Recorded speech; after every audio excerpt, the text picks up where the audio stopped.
자, 다음으로는 그 이문정 동부지검장과 백혜령 경쟁의 그 설전에 대해서 알아보도록 하겠습니다. 이게 이제 2라운드로 접어들었습니다.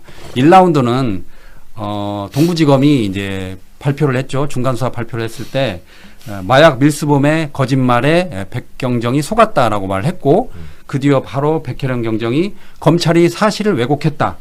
대검찰청 등을 상대로 영장을 신청했다라는 게 1라운드였는데 네. 이제 2라운드로 접어들었습니다.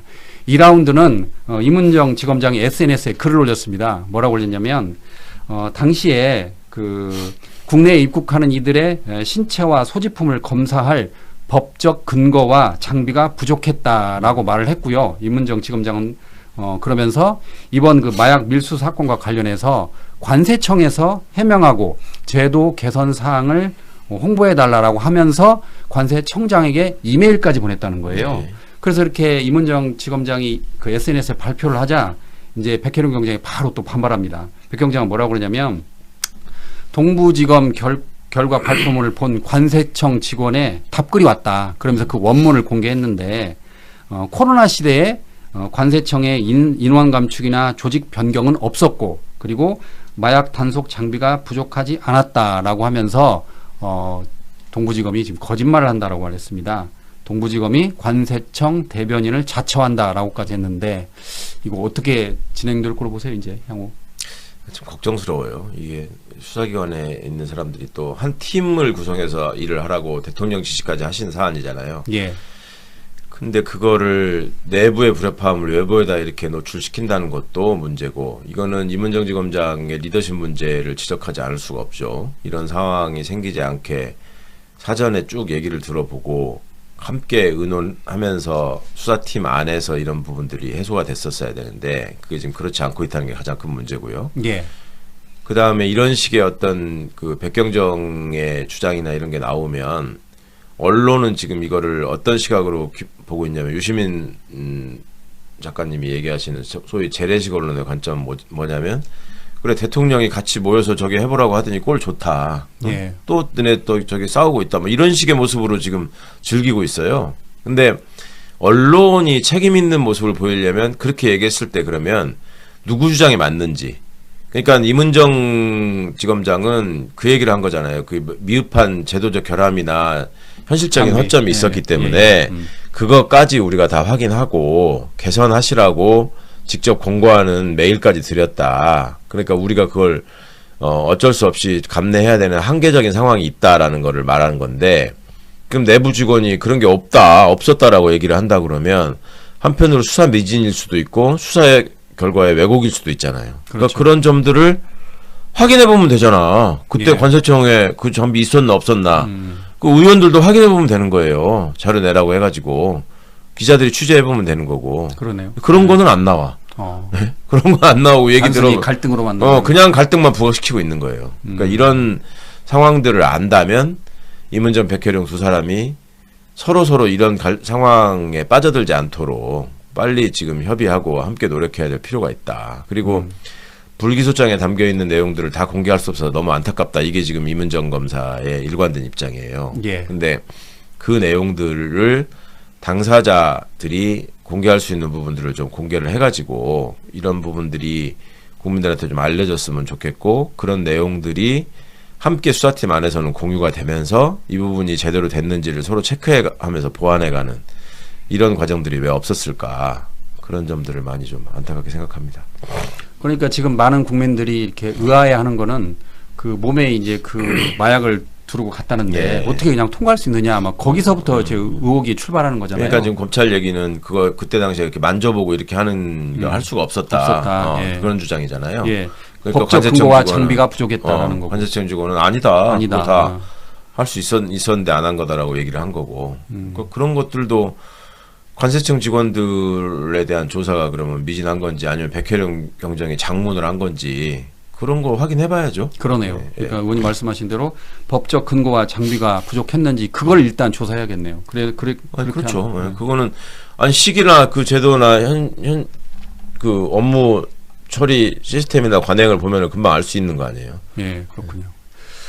자, 다음으로는 그 정유미 지검장에 대해서 알아보도록 하겠습니다. 그 대장동 항소 포기와 관련해서 정유미 지검장 등 그때 한 18명이라고 제가 기억하는데 네. 검사장들이 집단 항명을 했습니다. 그랬더니 정성호 법무부 장관이 검사로 강등을 했어요. 네. 그래서 지검장 둘은 옷을 벗었습니다. 부산지검장하고 광주고검장은 옷을 벗었는데 강등을 다 시킨 게 아니고 예. 법무연수원 연구위원으로 보냈죠. 그랬죠, 여기는. 그거는 예. 자기들이 얘기하는 강등의 개념에는 포함되지 않지. 아, 그건 그러네요. 대검 검사급이 가는 자리니까. 맞습니다. 예. 네, 정유미는 고검 유일하게 혼자 고검으로 갔죠. 그거를 강등이라고 주장하면서 지금 시비를 붙고 있는 예, 거죠. 그러니까 정리를 하면 연수원으로 간 부산지검장하고 광주지검장은 네. 이제 옷을 벗은 거고 네, 사회 하나는 팀하고. 또 그냥 남아 있고. 예. 네. 그리고 정유미는 이제 대전지검이죠. 대전지검 검사로 인사 발령을 냈는데 지금 강등이라고 반발하고 있는데 이게 전에도 의원이 말씀하셨다시피 검사는 지금 검찰총장과 검사 두 단계로 나눠져 있잖아요. 네, 네. 그래서 지금 정유미 지검장은 강등이라고 그러는데 법무부는 아니다라고 말하고 있거든요. 네. 어느 쪽이 맞습니까? 당연히 정유미가 틀렸고요. 예. 예전에 검사의 직급은 검사, 검사장, 고등검사장, 검찰총장 크게 이렇게 돼 있었고 예. 내부적으로는 검사, 그러니까 검사를 검찰관이라 그랬어요. 직급으로 따질 때는 직책이 검사고 직급으로는 검찰관, 고등검찰관, 부장검사, 차장검사, 검사장 이렇게 있다가 또 부장검사 밑에 부부장을 신설하는 일도 있었고 그런 게 이제 사실상 직급으로 기능을 했었거든요. 근데 그것 때문에 위만 바라보고 편파적으로 수사하고 정치권에 줄대가지고 왜곡하고 하는 짓들을 너무나 많이 하니까 참여정부의 검찰개혁의 일환으로 검사의 직급을 검사장하고 검찰총장하고 검사만으로 놔두는 거고 예. 법관도 마찬가지입니다. 법관도 옛날에 고등법원 부장판사 이런 게 별도의 발탁 인사로 가는 자리였거든요. 근데 이제 그런 것들이 사실상 직급으로 운용되고 있었는데 지금 예전부터 대법원장, 대법관, 판사 이렇게 있는 거거든요. 예. 법원도. 그러니까 그런 점들을 보면 이게 지금 직급은 검사들의 경우에는 직급이라는 게 따로 있을 수 없고 호복만 있다. 이거는 분명한 사실이고요. 그건 법에 그렇게 돼 있기 때문에 그거를 어기는 지침이나 규정이 있다면 그게 잘못된 거지 법이 잘못된 게 아니란 말입니다. 근데 지금 이자들의 주장은 특히 정유미의 주장은 뭐냐면 자기는 대검 검사급 검사였고 그 대검 검사급 검사로서 창원지검장을 했고 그리고 다음 보직에 가 있었다.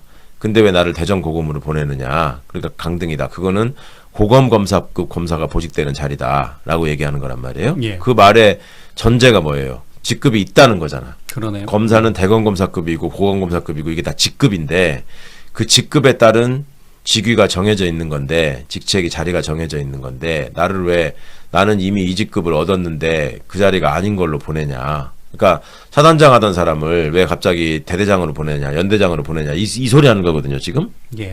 근데 그거는 군인들은 계급이 다 정해져 있고 그 계급에 따른 직책이 다 부여돼 있기 때문에 그렇게 하는 거고요.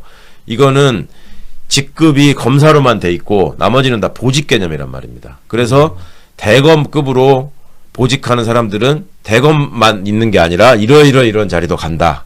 이렇게 돼 있는 거고 고검급에 보직하는 사람들은 고검이라고 붙어 있는데 고등검찰청에만 있는 게 아니라 이런 데도 간다. 이걸 해놓은 거예요. 예. 그 보직인 거잖아요. 그러니까 너는 지금부터 검사인데 고검검사가 하는 보직으로 간다. 이렇게 보낸 것이라서 전혀 불법이 아니고 이런 점들 때문에 참여정부 때도 관련해서 그 비위 사실 때문에 그 고검으로 발령난 검사장 하나가 소송까지 냈는데 졌고 그 대법원 판례로 이미 확립돼 있습니다. 그러니까 그런 사례가 쓸데없는 있군요. 소리를 하고 있는 겁니다. 예. 예.